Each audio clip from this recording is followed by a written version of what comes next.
Pesona si Gadis Desa, episode 167 dengan judul Memaksa Luri. Selamat mendengarkan. Jadi Luri, di mana kau akan melanjutkan kuliah setelah ini? Tanya Abigail seraya menatap lekat wajah cantiknya Luri. Dalam hatinya, Abigail membatin kalau dia begitu mengagumi kecantikan natural di diri gadis desa tersebut. Dan pantas saja jika putranya menggila sampai seperti orang tidak waras. Luri memiliki pesona yang tidak dimiliki oleh wanita pada umumnya. Usianya mungkin memang masih muda, tapi aura dan juga caranya menata sikap benar-benar terlihat seperti orang yang sudah dewasa. Ini mengagumkan. Ditanya seperti itu oleh ibunya Vedo membuat Luri merasa sangat gugup. Akan tetapi dia berusaha bersikap setenang mungkin agar apa yang sedang dia tutupi tidak ketahuan. Sembari tersenyum, Luri akhirnya menjawab pertanyaan dari wanita yang terus saja menatapnya lekat. Untuk sekarang aku masih belum bisa menjawab di mana aku akan melanjutkan kuliah, Bibi. Mungkin 2 atau 3 hari lagi aku baru bisa menentukannya. Jawab Luri dengan hati-hati. Kenapa begitu? Apa yang sebenarnya sedang kau tunggu? Matteo, Vedo, Kayo, dan juga Jackson menatap penuh penasaran ke arah Luri. Mereka tak sabar menantikan jawaban seperti apa yang akan diucapkan olehnya. Tidak dipungkiri, mereka semua sebenarnya merasa heran karena jawaban Luri terkesan berbelit seperti ada yang sedang dia sembunyikan. Akan tetapi tidak satupun dari mereka yang memiliki niat untuk menanyakannya karena khawatir kata-kata mereka akan membuat Luri merasa tidak nyaman. Bibi, ada alasan tersendiri kenapa aku belum bisa menjawabnya sekarang. Bukan tidak ingin memberitahu, tapi sekarang aku sedang menunggu keputusan dari sekolah. Aku masih belum tahu apakah aku lulus atau tidak karena pihak sekolah belum mengeluarkan pengumuman. Dan kemungkinan besar hal itu baru akan diumumkan 2 atau 3 hari lagi, ucap Luri berkilah. Mungkin di mata Vedo dan keluarganya jawaban Luri cukup masuk akal. Akan tetapi tidak dengan Jackson. Ya, Jackson bisa melihat dengan sangat jelas kalau Luri ini sebenarnya sudah menentukan di universitas mana dia akan melanjutkan pendidikan. Sebagai seorang mantan penjahat, bukanlah hal yang sulit untuk Jackson membedakan mana orang yang sedang bicara jujur dan mana yang tengah menutupi sesuatu.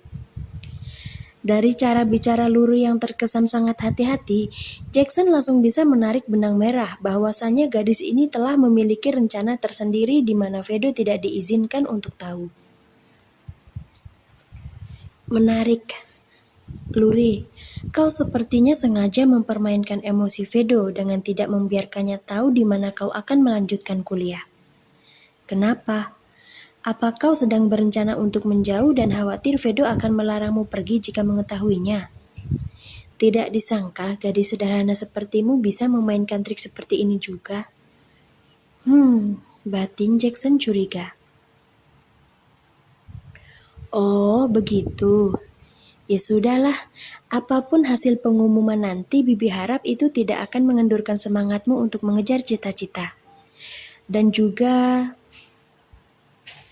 perkataan Abigail terjeda. Dia lalu menatap Vedo yang sedang asik memandangi wajah Luri dari samping sambil berpangku dagu. Dan juga apakah nantinya kau berhasil meraih gelar yang sedang kau kejar atau tidak, kami akan tetap menerima kehadiranmu di keluarga Eiji dengan tangan terbuka.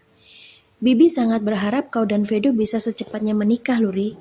Ucap Abigail tanpa ragu mengatakan betapa dia sangat ingin Luri bisa segera menjadi bagian dari keluarganya. Wajah Luri memerah seperti buah tomat saat mendengar ucapan ibunya Vedo. Sungguh, dia sama sekali tidak menyangka kalau ibunya Vedo akan bicara seterus terang ini kepadanya. Nah, kau dengar sendiri kan kalau keluargaku itu menerimamu apa adanya, sayang? Timpal Vedo yang merasa sangat senang mendengar perkataan ibunya. Iya kak, aku dengar, jawab Luri pelan. Akan tetapi keputusanku masih sama seperti waktu itu.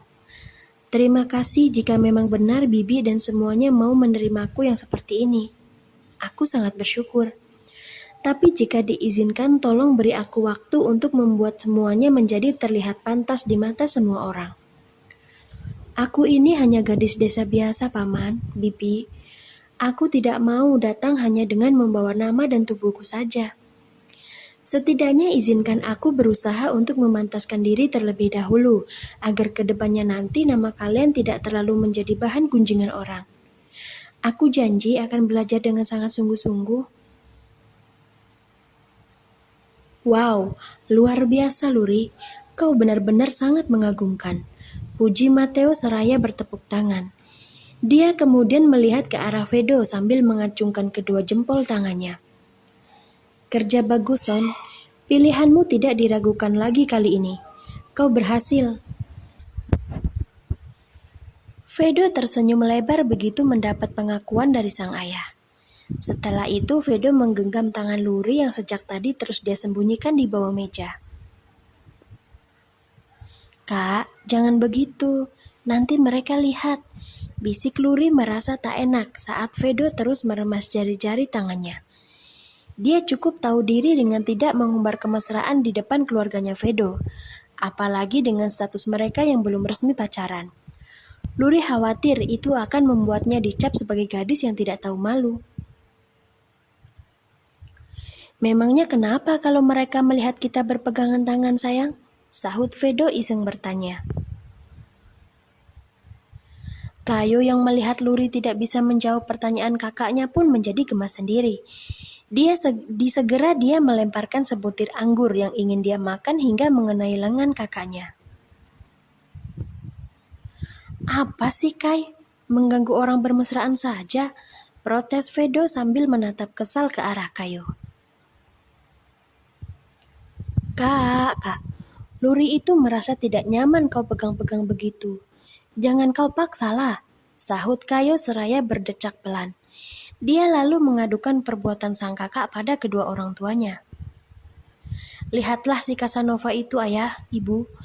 Bahkan di hadapan banyak orang dia dengan tidak tahu malunya memaksa Luri untuk terus bermesraan. Tolong nasihati dia, Bu. Jangan biarkan Luri menjadi korban kegenitannya.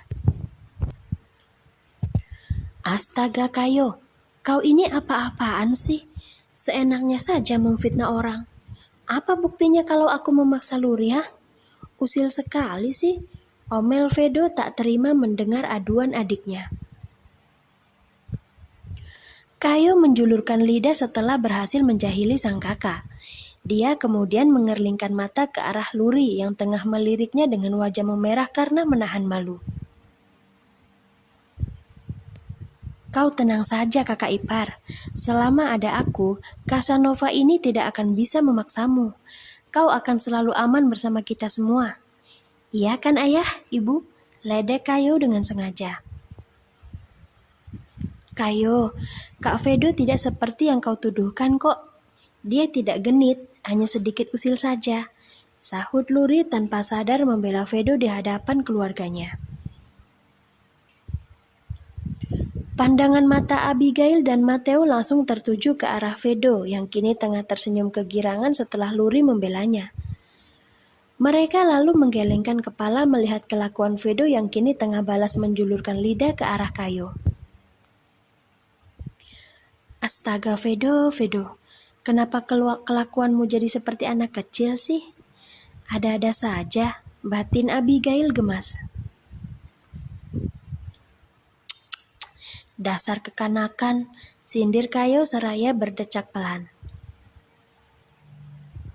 Bilang saja kau iri karena Jackson tidak pernah membelamu seperti yang Luri lakukan barusan. Iya kan? Sahut Vedo tak mau kalah. Siapa bilang Jackson tidak mau membelaku, Kak? Dia bahkan rela mempertaruhkan nyawanya demi agar bisa menjadikan aku sebagai calon istrinya. Iya kan, Jack?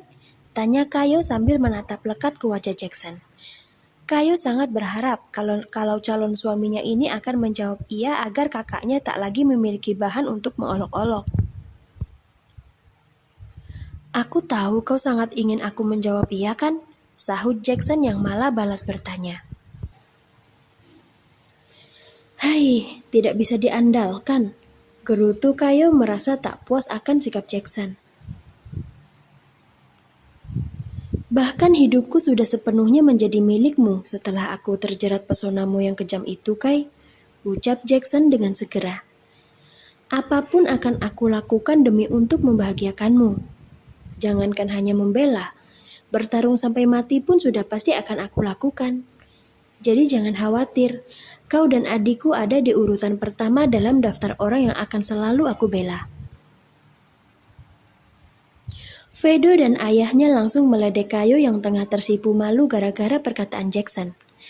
Sedangkan Luri, gadis itu nampak tersenyum kecil menyaksikan betapa hangatnya keluarga ini. Di balik kekuasaan mereka, rupanya Vedo dan keluarganya adalah orang-orang yang hangat dan juga humoris. Karena mereka hanya memerlukan sebuah candaan sederhana untuk bisa menghadirkan suasana tawa yang begitu menyenangkan. Ayah, Ibu, Kak Lucy, Nania, di sini aku seperti menemukan kebahagiaan yang sama seperti di keluarga kita. Kak Vedo dan keluarganya sangat baik, dan hal ini semakin membuatku yakin untuk terus memperjuangkannya. Tolong doakan aku ya, batin Luri penuh haru.